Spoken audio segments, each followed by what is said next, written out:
ईश्वर कौन? जो कोई ना कर सके वह भी जो कर दे वो ईश्वर है, और जो सब करते हैं उसको भी ना करे वो ईश्वर है। कर्तुम अकर्तुम अन्यथा कर्तुम समर्थ ईश्वर। भगवान चाहते तो गिरिराज जी उठाए थे, उसके बाद भ्रगुटी टेढ़ी करके यदि इंद्र की ओर देख लेते तो इंद्र की मजाल नहीं थी कि वो वर्षा कर दे। इंद्र ने 7 दिन तक वर्षा नहीं की है। इंद्र ने वर्षा रोकी कब? भगवान के क्रोध करने पर भी इंद्र ने वर्षा नहीं रोकी। इंद्र ने वर्षा तब रोकी जब इंद्र ने देखा कि मेरा तो भंडार ही खत्म हो गया, जल ही नहीं बचा है, तब इंद्र ने वर्षा रोकी है। इसका मतलब ठाकुर जी ने ना तो इंद्र को रोका, ना तो इंद्र पर गुस्सा किया, ना ही एक बार भी संकेत किया अरे इंद्र तू पूरे ब्रजमंडल को बहाने का प्रयास कर रहा, रोक दे नहीं तो तेरी खैर नहीं है। ठाकुर जी ने कुछ नहीं कहा इंद्र को। क्यों? और 7 दिन 7 रात्रि ऐसे ही खड़े रहे। इसके पीछे कारण क्या है? तब महाकवि श्री जयदेव कहते हैं, अभिनव जलधार सुंदर धृतमंदर धृतमंदर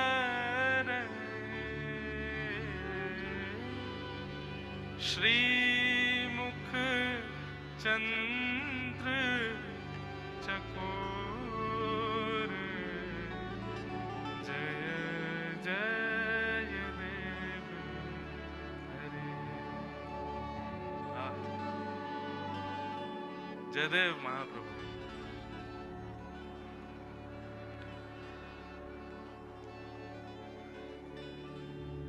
कई बार ऐसा होता है, कहीं कहीं स्थान पर हम जाते हैं, वहां का माहौल इतना अच्छा होता है कि उस माहौल की वजह से मन करता है कि हमारा जो जाने का समय है वो थोड़ा और बढ़ जाए। चाहे आप किसी के विवाह में गए हो, किसी के घर गए हो, किसी व्यक्ति से मिलने गए हो, किसी स्थान पर गए हो, तो वहां पर कई बार ऐसा मन करता है अरे शाम क्यों हो रही है, अरे इतनी जल्दी समय क्यों जा रहा है, हमको थोड़ी देर और बैठना है, यहाँ से जाने का समय ही नहीं आवे, अरे भाई ट्रेन का समय क्यों हो रहा है, लेट क्यों नहीं हो रही है, फ्लाइट का समय क्यों हो रहा है, लेट क्यों नहीं हो। ऐसा होता है कई बार।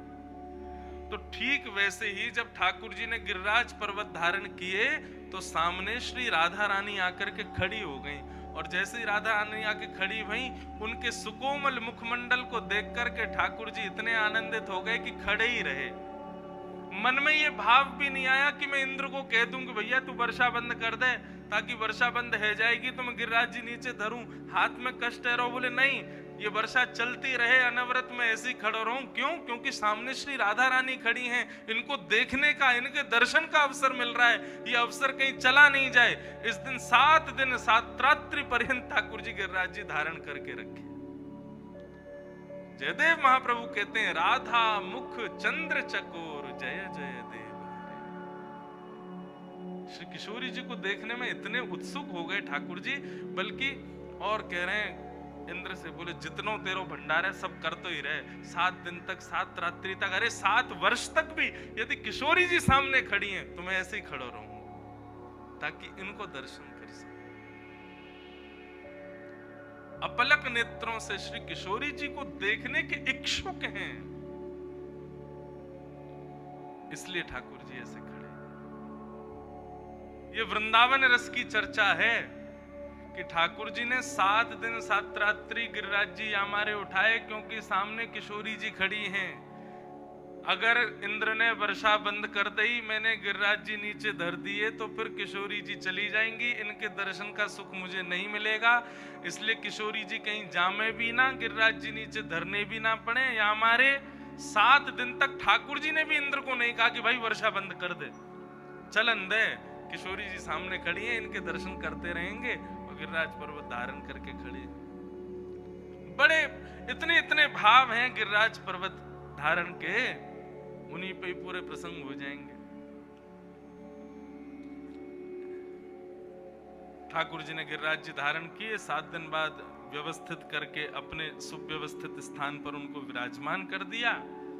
इंद्र ने आकर के भगवान से क्षमा मांगी और क्षमा मांगते हुए भगवान से कहा कि प्रभु आप मेरे भगवान हो, आप मेरे पिता हो, गुरु हो, मुझे दंड दीजिए। माता पिता और गुरुजनों को चाहिए, बहुत ध्यान से सुनिए सब लोग,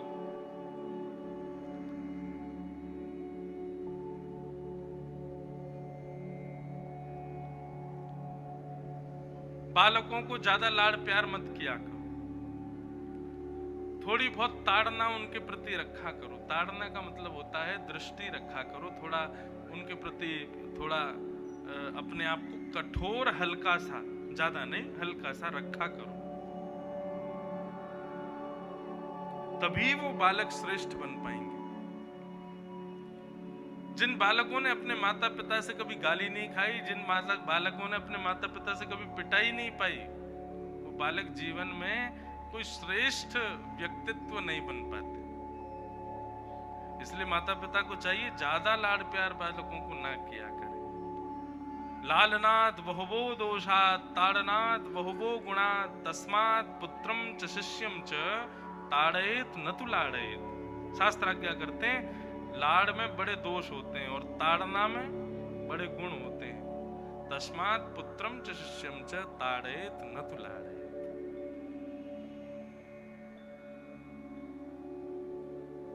भगवान से वही कहते हैं, इंद्र आप चाहें तो मुझे मार दीजिए, आप चाहें तो मुझे कष्ट दंड दीजिए, आप चाहें तो मुझसे किसी भी प्रकार से मेरे को दंडित करिए, ताड़ना कीजिए। लेकिन ठाकुर जी ने इंद्र को क्षमा कर दिया। इंद्र ने स्तुति गाई, भगवान ने क्षमा कर दिया। आगे ठाकुर जी के गायों ने अभिषेक किया और भगवान का नाम गोपाल गोविंद रखा। गायों ने भगवान का नाम रखा है गोविंद। ये ठाकुर जी को बड़ा प्रिय है ये नाम गोविंद। कुंती स्तुति में वर्णन करते हैं कि जो व्यक्ति गोविंद कहकर के ठाकुर जी को पुकारता है, एक क्षण के लिए सही, एक हवा के झोंके के सहित ही सही, ठाकुर जी उसका स्पर्श जरूर करने आते हैं। कहीं कोई कष्ट में तो नहीं। इसलिए बंधुओं, जब भी कभी कोई बहुत कष्ट वाली स्थिति आए ना, तो ठाकुर जी को गोविंद कह करके पुकारो। लेकिन ठाकुर जी आते उसी के पास हैं जो निरंतर पुकारता रहता है। वैसे तो कभी नहीं पुकारता, लेकिन जीवन में कष्ट आए तब पुकारेगा, उसके लिए ठाकुर जी नहीं जाएंगे। जो प्रसन्नता में भी पुकारता है, जो हर स्थिति में पुकारता है, ऐसा व्यक्ति यदि कष्ट में आ जाए और गोविंद बोले, निश्चित है कि एक हवा के झोंके के रूप में ही सही ठाकुर जी आएंगे जरूर। अति प्रिय नाम है ठाकुर जी को गोविंद। एकादशी व्रत की कथा बताई गई और तत्पश्चात रास पंचाध्याय प्रारंभ हुआ। अब यहां से रास की कथा प्रारंभ होती है। बहुत ध्यान से सुनिएगा। रास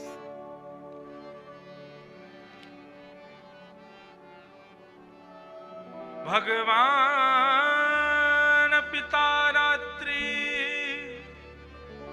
शरदोत्फुल्ल मल्लिका विक्षरन्तुं मनश्चक्रे योगमायामुपाश्रित।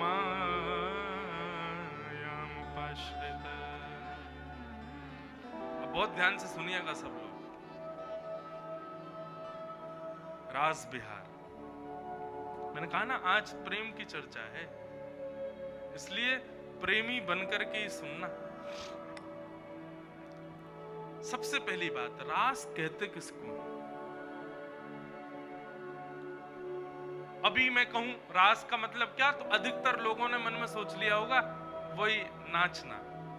भगवान नाच रहे हैं गोपियों के साथ में, नृत्य कर रहे हैं, यही रास है। नहीं, रास का मतलब नृत्य करना नहीं होता है। रास का सीधा अर्थ होता है भगवान जब अपने प्रेमी भक्त से मिलने जाते हैं, उसको रास कहते हैं। दो शब्द हैं, रस और रास। जब भक्त भगवान से मिलने की कामना करता है और भगवान के समीप जाता है, वो रस कहलाता है। लेकिन भक्त की प्रेम भक्ति से प्रसन्न होकर जब भगवान भक्त से मिलने आते हैं, उसको रास कहते हैं। समझ में आ गई बात? आप लोग कथा में आ रहे हो, अपने घरों से आ रहे हो, सुनने के लिए आ रहे हो, ददरुआ सरकार दर्शन करने जा रहे हो।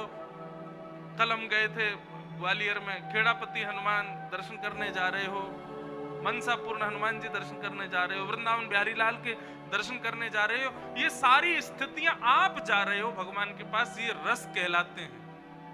लेकिन आपकी भक्ति से प्रसन्न होकर के वृंदावन बिहारी लाल भिंड आ जाएं, पिडौरा गांव में प्रकट हो जाएं, ये रास कहलाए।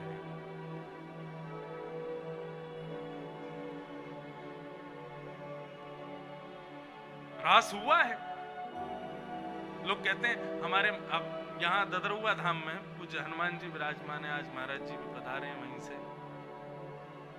हनुमान जी किसी ने आके विराजमान तो किए नहीं, जरूर निश्चित ही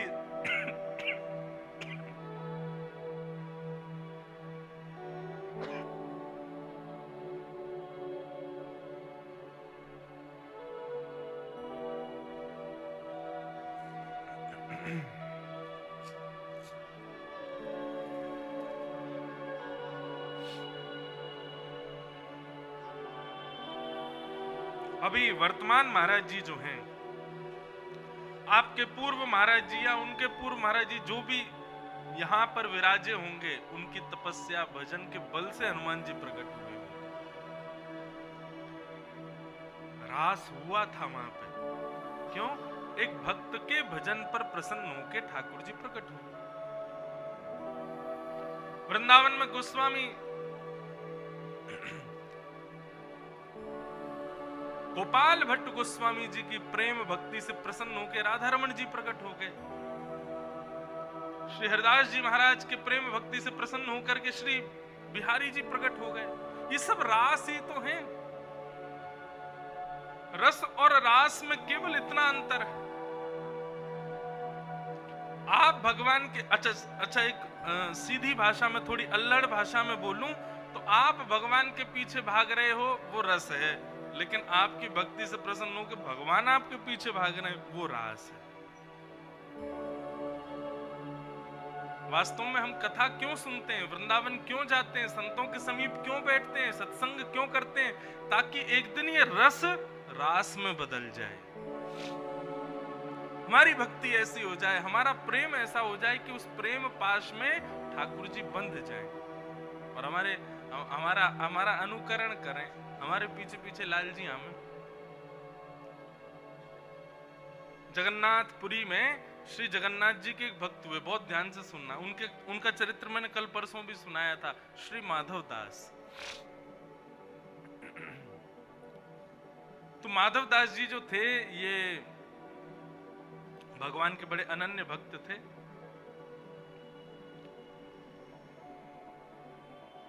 रास किसको कहते हैं ये बता रहे हैं।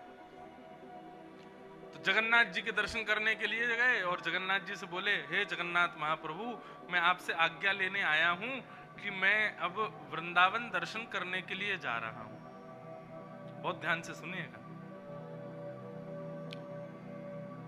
तो जगन्नाथ जी उनके अंतःकरण में प्रेरणा से बात करते थे। तो जगन्नाथ जी ने अंदर अंदर प्रति उत्तर दिया, बोले क्यों जा रहे हो? तुमको पता नहीं है हम तुमको देखे बिना रह नहीं पाते हैं। भक्त भगवान को देखे बिना नहीं रह पाता, ऐसा ही नहीं है, भगवान भी बिना भक्तों को देखे रह नहीं पाते, उनको भी अपने भक्तों का दर्शन चाहिए। जगन्नाथ जी बोले, हमको भी लेके चलो, हमको भी अपने साथ वृंदावन ले चलो। माधवदास जी बोले, देखो हम तो कहीं भी खाने वाले, कहीं भी रहने वाले, कहीं भी पी लेते हैं, कहीं भी सो जाते हैं, कहीं भी अपना गुजर बसर कर लेते हैं, ऐसे अपनी पूरी यात्रा निकालने वाले हम हैं। आप हमारी तरह नहीं रह पाओगे। आपको तो 8 बार तो भोग लगता है दिन में, वृंदावन में भगवान को भोग लगता 8 बार। कैसे कैसे भोग लगेगा? सुबह उठते ही मंगल भोग, उठते ही ठाकुर जी को दूध और लड्डू का भोग लगाया जाता है। मंगल भोग के बाद में फिर आएगा ठाकुर जी का बाल भोग, जिसको नाश्ता कहते हैं। फिर बाल भोग के बाद में आएगा श्रृंगार भोग, श्रृंगार के बाद श्रृंगार भोग आ जाएगा। श्रृंगार के बाद फिर आएगा श्रम भोग। अच्छा, श्रम भोग के बारे में आप सुनेंगे तो इतना आनंद आएगा। ये श्रम भोग क्यों लगता है ठाकुर जी को? बोले कि पुजारी जी ने ठाकुर जी का श्रृंगार किया ना, गले में माला पहनाई, हाथों में बाजूबंद पहनाए, सिर पर मुकुट पहनाया, तो ठाकुर जी थक गए श्रृंगार कराने में। इसलिए श्रृंगार कराने में थक गए तो थकान का भोग आता है ठाकुर जी। अरे मैंने कि भाई ये बढ़िया है, 8 बार भोग लगाते हैं ठाकुर जी। माधवदास जी बोले आप हमारे साथ नहीं जा पाओगे, आपको 8 बार भोजन चाहिए होता है, और रास्ते में कहां आपके लिए भोजन लेके आऊंगा, कहां रोटी लाऊंगा, कहां आपकी व्यवस्था करूंगा।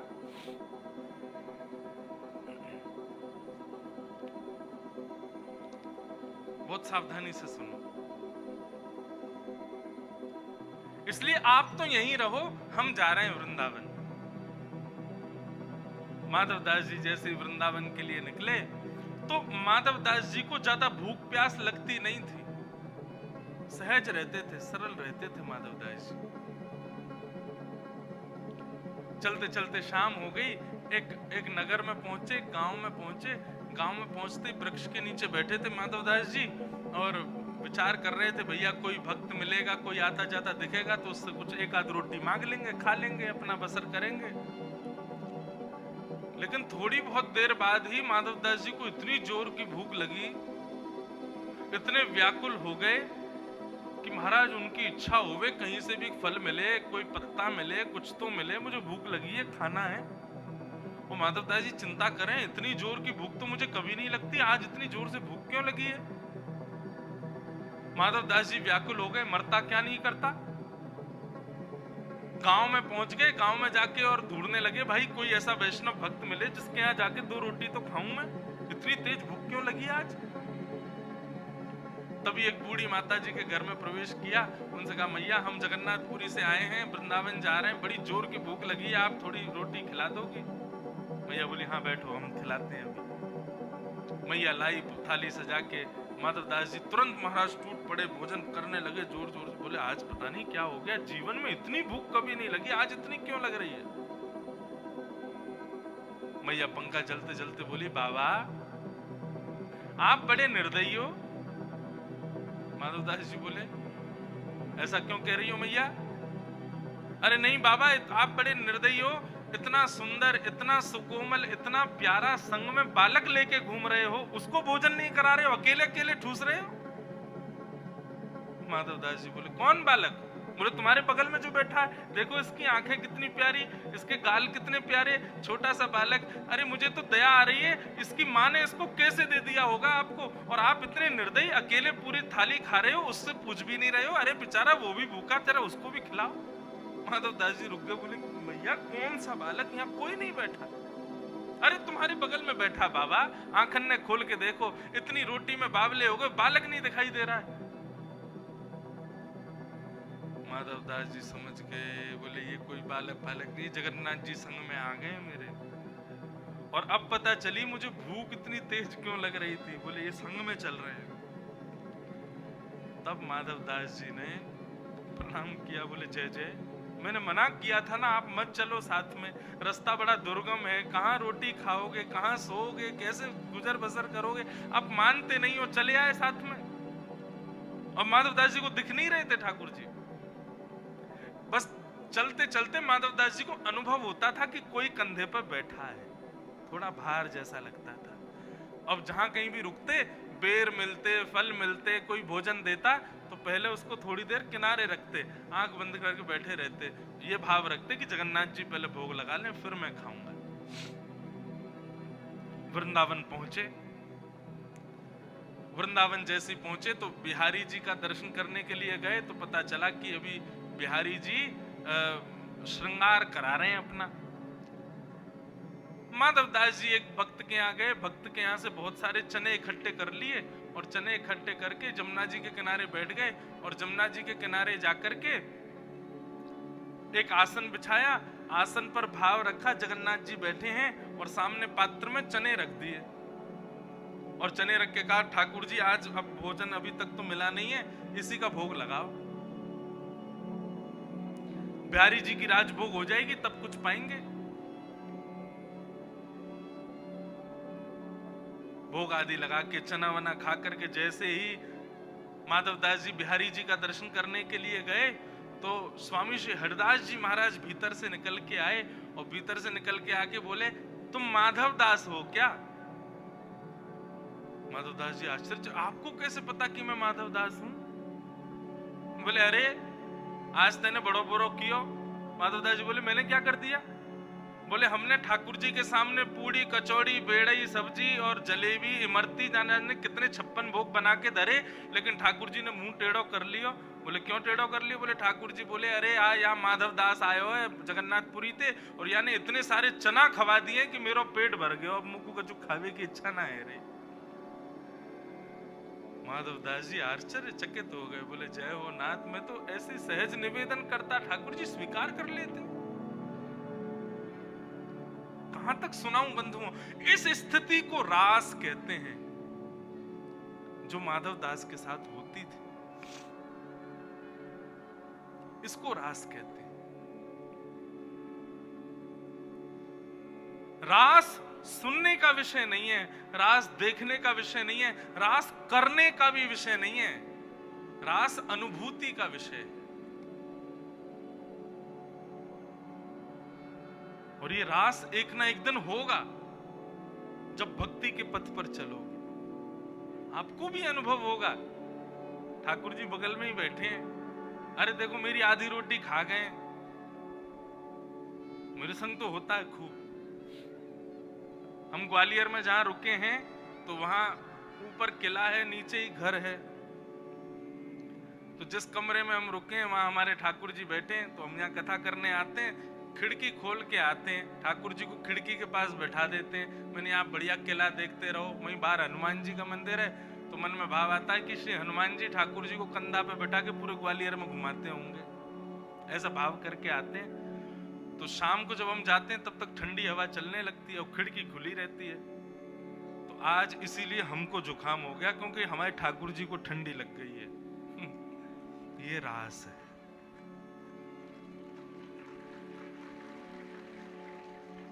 ये कोई इस भाव से नहीं है कि आपको मैं कोई चमत्कार बता रहा हूं या कुछ। जब आप अपने अर्चक के साथ प्रेम भक्ति से रहने लगोगे तो उस पर जो भाव आएगा वो आपको अपने अंदर अनुभव होने लगेगा। मुझे रात्रि में यदि बहुत जोर की प्यास लगती है ना, तो मैं ये नहीं सोचता कि मुझे प्यास क्यों लगी, मैं यही विचार करता हूं जरूर ठाकुर जी के झाड़ी में जल नहीं होगा इसीलिए मुझे प्यास लग रही है। ये रास है। जब अर्चक अपने अर्चावतार के प्रति पूर्ण प्रेम समर्पित रखता है ना, तो जैसे प्रियसी यदि नाराज है, प्रियसी यदि दुखी है, बालक यदि दुखी है, माँ अपने आप दुखी हो जाती है। इसी प्रकार जब ठाकुर जी के प्रति कोई भाव आप रखते हो, उनके ऊपर आने वाली कोई भी क्रिया हो वो आपको अपने अंदर अनुभव होने लगती है। इसी अनुभूति को रास कहते हैं।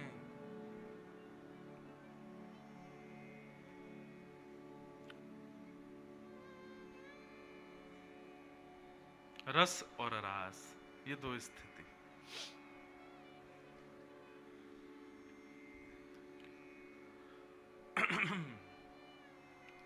तो फिर प्रश्न उठता है, तो ये भगवान ने गोपियों के साथ जो नृत्य किया वो क्या है? तो बंधुओं, नृत्य जो होता है ना वो करना नहीं पड़ता। जब बहुत अच्छा समय आता है या बहुत सुखद अनुभूति होती है तो नृत्य अपने आप होने लगता है। बेटा यदि घोड़ी पे बैठा है, शादी हो रही है, तो पिता से नाचना ना भी आता हो लेकिन फिर भी अपने बेटा को घोड़ी पे देख के वो इतना खुश हो जाता है कि नाचने लगता है, कहीं भी हाथ पैर मारने लगता है। ठीक उसी प्रकार आज श्याम सुंदर गोपियों से मिलने के लिए आए तो गोपियां इतनी प्रसन्न हो गई, इतनी आनंदित हो गई कि आनंद में आकर के कुछ सूझा नहीं तो नाचने लगी। इसलिए हमने उसको नृत्य का रूप दिया। लेकिन वह नृत्य रास है, ये गलत बात है। रास का मतलब नृत्य नहीं होता। रास का मतलब जब परमात्मा अपने प्रेमी भक्त से मिलने का मन बनावे। दो बात है, भक्त भगवान से मिलने का मन बनावे ये साधारण बात है, लेकिन भगवान भक्त से मिलने का मन बनावे यही रास विशेष बात है। हमारी स्थिति अभी ऐसी हुई नहीं है कि भगवान हमसे मिलने का मन बनाए। हम ऐसे हैं ही नहीं। हम में कोई ऐसी योग्यता ही नहीं, हम में ऐसी कोई विशेषता ही नहीं। अपने आप को इतना योग्य उनके लिए नहीं बताओ कि कोई राजनेता तुमको बुलावे, कोई बहुत बड़ा मिनिस्टर तुमसे मिलने का मन बनावे। अपने आप को इसके योग्य बनाओ कि ठाकुर जी तुमसे मिलने का मन बनावे।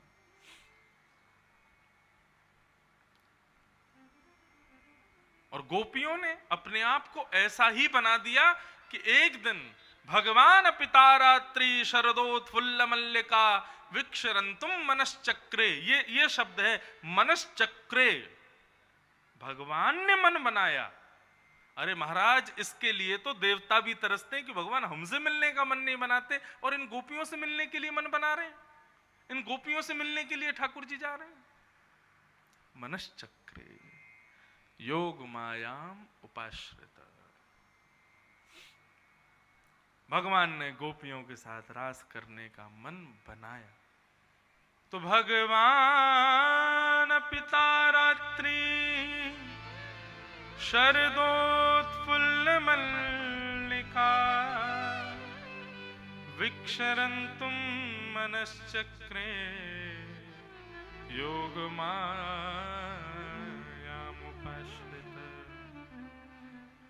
इस श्लोक में एक शब्द इतना बड़ा है कि उस शब्द को सुनने के लिए हनुमान जी भी तरसते हैं, उस शब्द को सुनने के लिए शंकर जी भी तरसते हैं, उस शब्द को सुनने के लिए ब्रह्मा आदि देवता भी तरसते हैं कि ये शब्द कभी हमारे लिए प्रयोग हो। और वो शब्द क्या है कि भगवान मनश्चक्रे, भगवान गोपियों से मिलने के लिए मन बनाते हैं। ये सौभाग्य किसी को नहीं मिला आज तक कि ठाकुर जी मन बनाते हैं किसी से मिलने के लिए। सब ठाकुर जी से मिलना चाहते हैं, सब ठाकुर जी के पास जाना चाहते हैं, लेकिन ठाकुर जी तुम्हारे पास आना चाहें। इसीलिए ब्रज की गोपियों के लिए नारद भक्ति सूत्र में नारद जी कहते हैं, भक्ति को यदि एक भाषा में कहना हो तो नारद जी आप क्या कहेंगे? तो नारद जी कहते हैं यथा ब्रज गोपिका नाम। यदि आप मुझसे प्रेम की परिभाषा पूछ रहे हो तो नारद भक्ति सूत्र में नारद जी कहते हैं ब्रज की गोपियां, केवल बस, इससे आगे कुछ बोले ही नहीं, बस उनको देख लो, वही है प्रेम। और कैसा है उनका प्रेम? एक आध कोई लक्षण बता दीजिए नारद जी। तो नारद जी पहले तो कहते हैं प्रेम स्वरूपम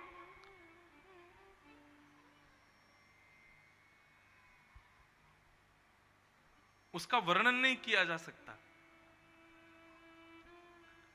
और जिसका वर्णन हो जाए वो प्रेम नहीं हो सकता। लेकिन फिर भी कहते हो कि गोपियों का प्रेम बताओ, तो तत् सुखे सुखित्वम।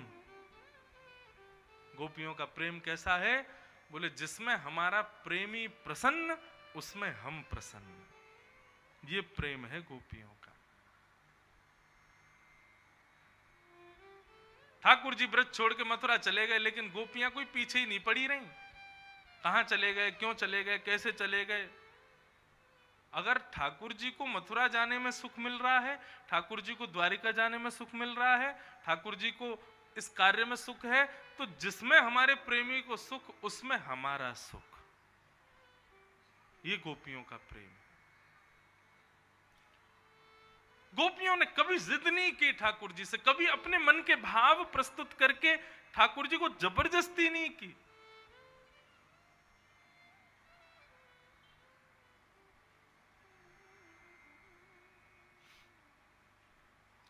ऐसी ब्रज गोपियों से मिलने के लिए ठाकुर जी ने मन बनाया।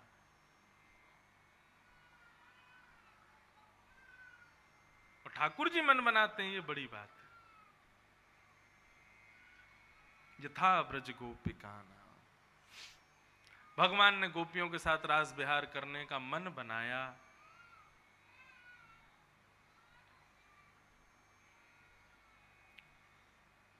और मन बनाते हुए समस्त ब्रह्मा की रात्रियों को एकत्रित किया। और जैसी शरद पूर्णिमा की रात्रि प्रकट हुई, उन समस्त गोपियों के साथ में ठाकुर जी ने रास विहार किया। सब गोपियां अपने अपने कार्यों को यथावत स्थान पर विराम दे करके दौड़ी हैं कृष्ण से मिलने के लिए। अब यहां पर एक प्रश्न आता है, सब लोग बहुत ध्यान से सुनिए। इतनी सारी गोपियां भगवान से मिलने के लिए रासभूमि में पहुंची, सबके घरों पर भाई बंधु मित्र, सबके पति परिवार, सबने रोका नहीं, और इतनी गोपियां ठाकुर जी से मिलने के लिए गई, पूरे ब्रजमंडल में हाहाकार मच जाना चाहिए था, लेकिन ऐसी कोई स्थिति नहीं हुई। इसके पीछे कारण क्या है? तब यहां लिखा योग मायाम उपाश्रित। भगवान ने रास विहार योग माया के आश्रय में आश्रित होके किया। योग माया किसे कहते हैं? देवी, भद्रकाली, वैष्णो देवी। भगवान के उनके आश्रय में आकर के रास विहार किया। मतलब जितनी गोपियां ठाकुर जी के संग रास विहार के लिए आई, उन सबके घर पर योग माया ही गोपियों का रूप धारण करके बैठी थी।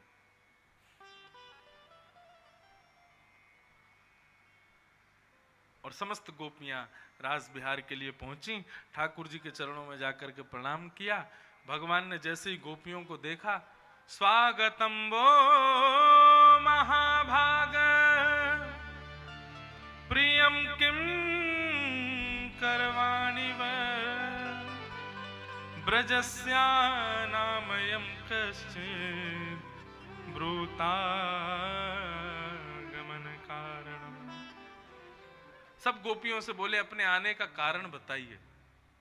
पहले तो स्वागत किया, और स्वागत के पश्चात फिर गोपियों से बोले इतनी रात को आप सब लोग अपने अपने घर छोड़ के, अपने पति परिवार, सब रिश्ते नाते सब छोड़ के यहां क्यों आ गए? ठाकुर जी की ये लीला है। पहले तो भक्त को अपने आश्रय में बुला लेंगे, और जब भक्त सब कुछ छोड़ छाड़ के ठाकुर जी के समीप आ जाएगा, फिर उसको संसार का प्रलोभन देंगे, फिर उसको संसार की ओर घुमाएंगे। सब गोपियों को पतिव्रता नारी का धर्म क्या होता है ठाकुर जी समझाने लगे। आप सब अपने पति परिवार आदि सबको छोड़ करके चली आई हो, चलो वापस लौट जाओ। अच्छा बंधुओं, एक कथा, ये सब गोपियां ठाकुर जी से मिलने के लिए आज जो आई हैं, इसमें बहुत बड़ी भूमिका हनुमान जी ने निभाई है। कैसे? तो गीता प्रेस गोरखपुर का एक कल्याण अंक आता, उसमें एक बार एक संत का मैंने भाव पढ़ा, इतना सुंदर भाव उन्होंने लिखा। वो कहते हैं, कल हम लोगों ने श्रवण किया था कि श्री हनुमान जी महाराज राम जी के पास जाके कहते हैं कि प्रभु, ये सब दंडकारण्य वन के संत हैं, इनसे मिलने के लिए चलिए। तो ठाकुर जी बोले 14 वर्ष पूर्ण हो गए वन के, अब हमको भरत की रक्षा के लिए वापस अयोध्या जाना पड़ेगा, हम संतों से नहीं मिल पाएंगे। इन सबको आप आज्ञा दे दो कि ये सब अब द्वापर तक प्रतीक्षा करें, द्वापर में यही संत गोपी बन के आएंगे, हम कृष्ण बन के आएंगे, इनके संग रास विहार करेंगे। तो हनुमान जी जब उन दंडकारण्य वन संत के पास गए और जाके कहा कि भैया रघुनाथ जी अभी दर्शन नहीं दे पाएंगे, आप लोगों को एक युग तक प्रतीक्षा करनी पड़ेगी, द्वापर में वही राम जी आपको कृष्ण के रूप में प्राप्त होंगे और आप सभी संत गोपी बनकर के वृंदावन में प्रकट होंगे। सब संत निराश हो गए, हताश हो गए, बोले कि भैया अब एक युग तक प्रतीक्षा करनी पड़ेगी। हनुमान जी हमको कोई वचन देके जाओ कि एक युग बाद जब हम गोपी बन के आएंगे ठाकुर जी निश्चित मिलेंगे, क्योंकि तब भी अगर ऐसी कोई घटना हो गई तो हम क्या करेंगे? हमको कोई प्रमाण देके जाओ, हमको कोई वादा करके जाओ कि आप ही मिलवाओगे ठाकुर जी को हमसे। हनुमान जी बोले अब द्वापर में हमारा तो रोल कुछ है नहीं, हम तो केवल और केवल चिंतन करेंगे ठाकुर जी का, हमारी लीला तो केवल और केवल त्रेता में है ठाकुर जी के साथ, द्वापर में तो केवल हम दर्शन करेंगे ठाकुर जी का। लेकिन फिर भी आप सब लोग चिंता मत करो, ठाकुर जी कोई ना कोई कृपा करेंगे, हम किसी ना किसी रूप में ठाकुर जी को आपके पास लेके आएंगे। अब यहां ये बात पूरी हुई, सब दंडकारण्य वन के संत समझ गए, बोले अब निश्चिंत हो जाओ, द्वापर में गोपी बन के आएंगे और हनुमान जी की जिम्मेवारी है ठाकुर जी को लाने की। यहां जब राम जी लौट करके अयोध्या आए तो अयोध्या आकर के सबको उपहार प्रदान किए।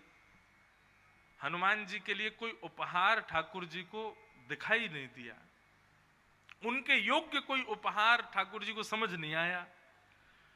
तो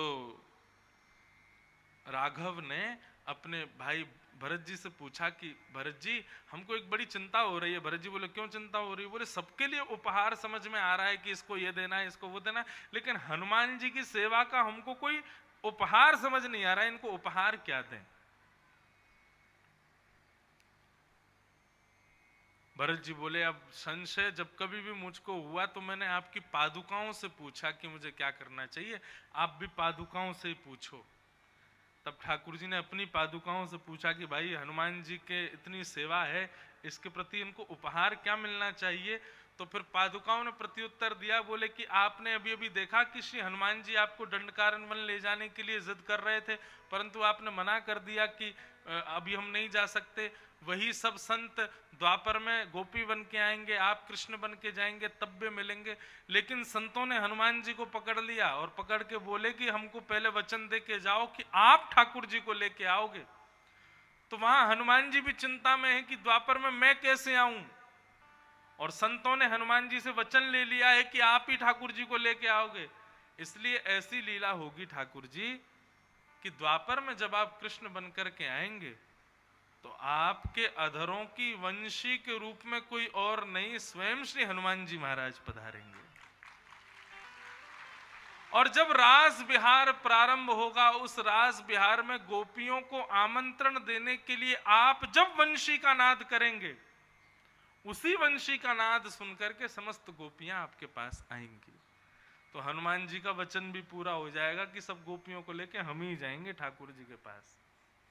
वैसे भी हमारी वृंदावन की परंपरा में वंशी कौन है? शिव का स्वरूप है, शिव का ही अवतार है वंशी ठाकुर जी की, और शिव के ही अवतार हनुमान जी। तो ये ठाकुर जी की जो वंशी है, ये एक अज्ञात रूप में, संतों के भाव के रूप में हनुमान जी ही ठाकुर जी के समीप रहते हैं वंशी के रूप में। और जिस किसी भी भक्त को ठाकुर जी से मिलवाना हो, ठाकुर जी वंशी बजाते हैं, और वंशी सुनते ही वो भक्त ठाकुर जी के शरणागत हो जाता है। और भक्त को शरणागत कराने में गुरु की ही कृपा होती है, और हनुमान जी से बढ़िया गुरु कोई है नहीं। तो वही हनुमान जी अदृश्य अभाव रूप में दिखते नहीं है, लेकिन वंशी के रूप में श्री हनुमान जी ही हैं ठाकुर जी के साथ। आज सब गोपियों को लेकर के ठाकुर जी के समीप गए। ठाकुर जी ने पतिव्रता नारी का धर्म समझाया। गोपियों ने प्रत्युत्तर में प्रणय गीत गाया। बोले हमको ज्यादा पतिव्रता नारी के धर्म मत समझाओ। सीधी बात यह है ठाकुर जी, यदि आप कहते हो पति के प्रति प्रेम रखो, पति के प्रति ये रखो, भाव रखो, तो आप जगतपति हो, आप ही जगतपति हो। मैवं विभोर्हति भवान् गदितुं दृशं सन्त्यज्य सर्व विषयांस्तव पादमूलम् भक्ता भजस्व दुर्वग्रहमात्यजास्मान् देवो यथादिपुरुषो भजते।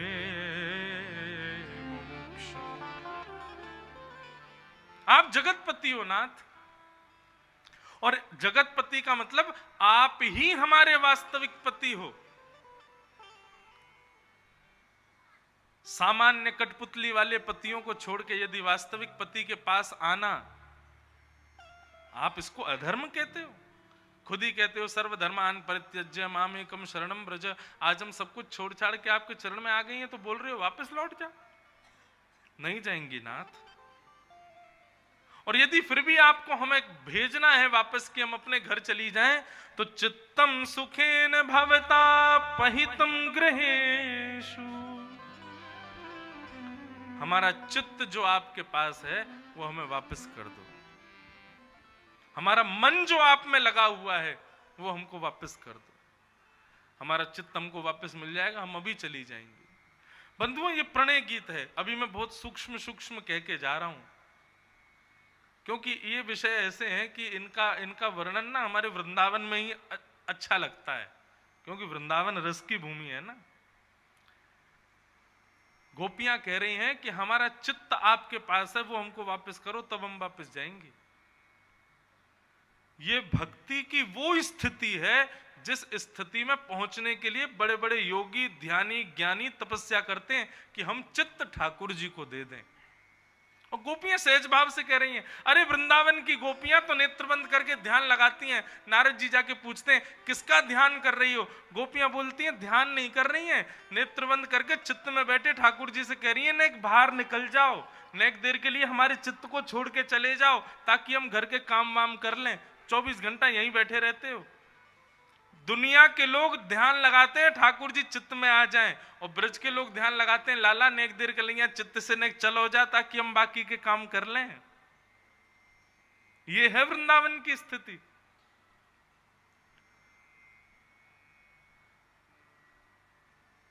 हम लोग जिसको प्रेम कहते हैं ना संसार, एक बात हमारे पूज्य नाना जी कहते थे, लैला मजनू का फिल्म देखने वाले, उल्टे सीधे गाने सुनने वाले कृष्ण गोपी और श्री राधा रानी के प्रेम को समझ नहीं पाएंगे, क्योंकि इनका प्रेम उस भाव का नहीं है कि ये सुन सकें, समझ सकें। इसलिए केवल संकेतात्मक रूप से मैं कह के निकल रहा हूं आगे। ये चित्तम सुखेन भवता पहितम ग्रहेशु, ये स्थिति बड़े बड़े संतों की नहीं हो पाती। जो गोपियां सहज में कह रही हैं कि हमारा चित्त तुम्हारे पास है। श्रीमद् भागवत में श्री शुकाचार्य जी वर्णन करते हैं, यादो हने बहनने मथनो पलेप प्रेंखें खनार भरुतितो क्षणमार जनादौ। गोपियों की स्थिति कैसी है पता है? चौका लगाती हैं गोबर का, तो चौका लगाने में जिस कपड़े से चौका लगा रही हैं, वो जब घर्र घर्र आवाज करता है ना, तो उस घर्र घर्र को भी एक धुन बना करके उसमें भी कृष्ण का कीर्तन कर लेती हैं। मटका भरने के लिए जब जमुना जल के पास जाती है ना, तो नूपुरों की छमछम आवाज आती है ना, उसको भी एक ताल बना के उस पर भी कीर्तन कर लेती हैं। यमुना के किनारे बैठती हैं और यमुना का कलकल नाद जो होता है ना, उस कलकल नाद पर भी कृष्ण कीर्तन करके आनंद करती हैं। ऐसी है गोपियों की स्थिति।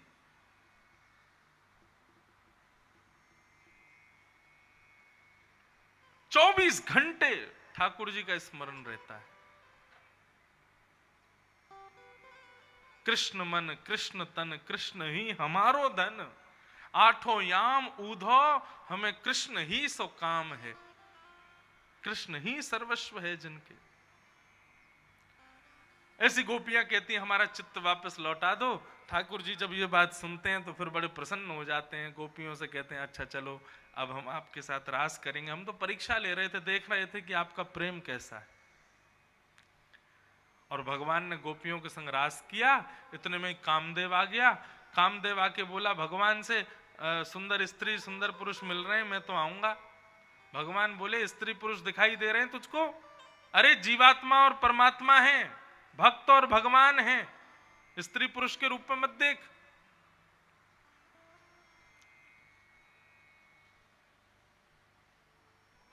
आजकल लोग इस बात को उठाते हैं स्त्री पुरुषों में भेद नहीं होना चाहिए, सबको समान देखना चाहिए, सबको समान होना। ये बात ठाकुर जी कितने वर्ष पहले कह चुके हैं। स्त्री पुरुष का संग देखता है, जीवात्मा परमात्मा नहीं देखता। कामदेव जैसे ही आया, भगवान ने अपने रूप को इतना सुंदर बना लिया कि कामदेव भी मूर्छित होकर गिर गया। इससे ये बात सिद्ध होती है कि रास लीला काम विजय लीला है, काम पर विजय की लीला है। बंधुओं एक बात बताएं, रसगुल्ला से दूर रह करके रसगुल्ला खाने की इच्छा ना पैदा होना यह कोई बड़ी बात नहीं है, लेकिन रसगुल्ला सामने रखा है उसके बाद जीभ में पानी ना आने देना यह बड़ी बात है।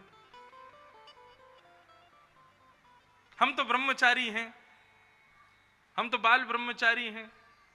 अपने नाम के आगे बाल ब्रह्मचारी कई लोग इसलिए भी लिख देते हैं क्योंकि कोशिश तो बहुत करी थी कि ब्याह हो जाए, लेकिन किसी ने पसंद ही नहीं किया।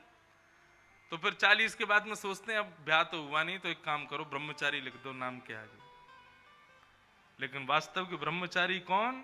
असंख्य सुंदरी नारियों के सन्मुख रह करके भी अपने आप को वशीकृत करते हुए ब्रह्मचारी बोले।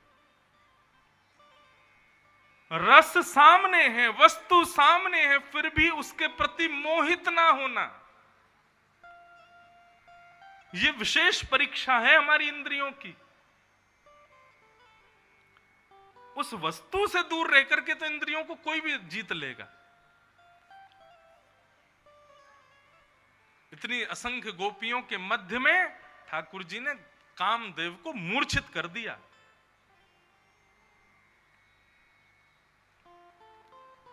और भगवान ने गोपियों के संग रास करना शुरू किया। अब ये रास करना क्या है? ये नृत्य करना नहीं। गोपियां प्रत्येक गोपी के पास जा, ठाकुर जी प्रत्येक गोपी के पास जा रहे हैं, उससे पूछ रहे हैं तुम कैसी हो, अच्छा अपने मन के भाव बताओ। कभी उसको पसीना आ जाए, ठाकुर जी पहुंचते हैं, अपने हाथ से भोजन करा रहे हैं। मतलब एक सामान्य परिवार के लोग जैसे रहते हैं, ऐसे ठाकुर जी सब गोपियों से मिल रहे हैं। इसको रास कहते हैं। लेकिन गोपियां प्रसन्न होकर नाचने लग जाती हैं। धीरे धीरे गोपियों के संग में ठाकुर जी रास करने लगे, तो रास करते करते गोपियों को अभिमान हो गया कि हम बड़ी सुंदर हैं। हमारे रूप पर ठाकुर जी मोहित हो गए। मुझे कभी कभी ऐसा लगता है कि भगवान बोलते क्यों नहीं है? हमारे मंदिर के ठाकुर जी बोलते क्यों नहीं, चलते क्यों नहीं, फिरते क्यों नहीं, सारी क्रियाएं क्यों नहीं करते? ठाकुर जी बोलना चाहते हैं, चलना फिरना चाहते हैं, लेकिन उनको डर लगता है कहीं मैं बोलने लगा तो जिससे मैं बोलूंगा उसको कहीं अभिमान ना हो जाए कि भगवान तो मुझसे बात करते हैं, भगवान तो मेरे सामने चलते हैं, भगवान तो मेरे सामने क्रिया करते हैं। हम कहीं अभिमान के कारण भ्रष्ट ना हो जाए, इसलिए ठाकुर जी मौन रहते हैं, शांत रहते हैं, मूर्तिमंत होके रहते हैं। अभिमान ठाकुर जी को प्रिय नहीं। और गोपियों को वही अभिमान हो गया, तो ठाकुर जी समस्त गोपियों के बीच से अंतर ध्यान हो गए। गोपियों के बीच से अंतर ध्यान हो गए तो यत्र तत्र खोजा, ठाकुर जी नहीं मिले। यमुना के पुलिन पर जाकर के गोपियों ने गोपी गीत गाया। जयति तेधिकं जन्मना ब्रजः श्रयतैर्विरा सस्वदधि दैतदृश्यता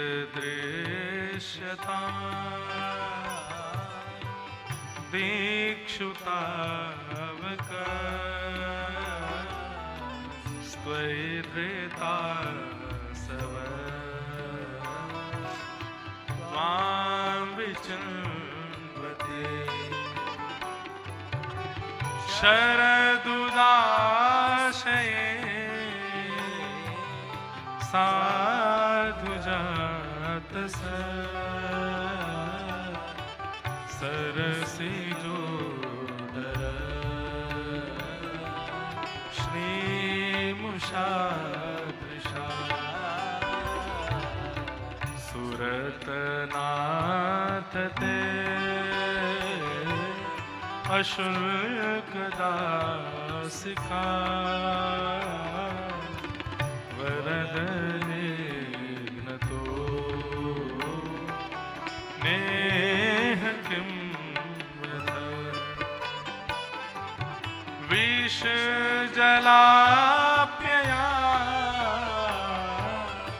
व्यालराक्षसा वर्षमारुता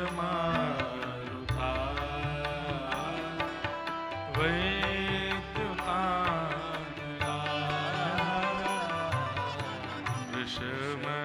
विषमयात्मजा विश्वतो भया वृषभते वयं रक्षितामो यत्ते सुजात चरणाम्बुरुहं स्तनेषु भीतासनैः प्रियदधीमहि कर्कशेषु तेनाटवीमटसि तद्व्यथतेन किंस्वित् कूर्पादिभिः भ्रमतिभिर्भवदायुषाम्। गोपियों ने गोपी गीत गाया। बंधुओं, प्रयास करना कि गोपी गीत इस जन्म में पूरे जीवन के अंत होने से पहले पहले याद हो जाए एक बार हमको।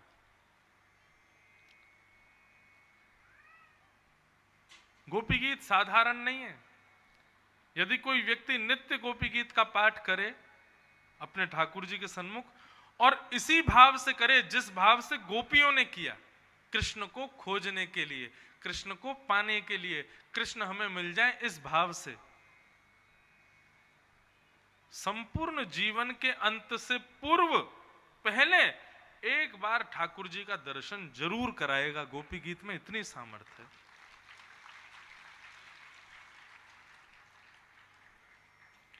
रही बात गोपी गीत को याद करने की, कठिन है, श्लोक संस्कृत में है और संस्कृत भागवत की सबसे ज्यादा कठिन है।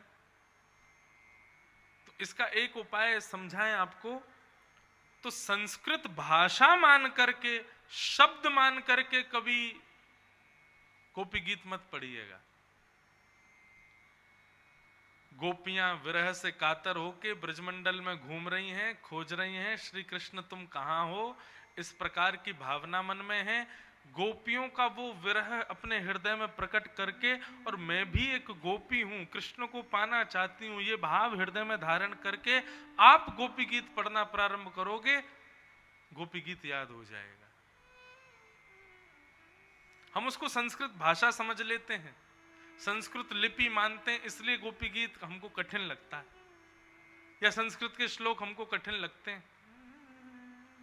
जिसने कहे हैं, जिसने गाए हैं, जिस भाव से गाए हैं, उस भाव का चिंतन करके आप उस श्लोक को पढ़ोगे, आपको वो श्लोक 2-4 बार में याद हो जाएगा। ऐसा ये गोपी गीत। गोपी गीत के पश्चात जैसे ही गोपी गीत गाया और गोपी गीत गाते गाते गोपियां रुदन करने लगी, तो ताशामाभिभूत सौरी स्मयमाय मुखाम्बुज पीतांबरधर श्रग्वे साक्षान्मन्मथ मन्मथ।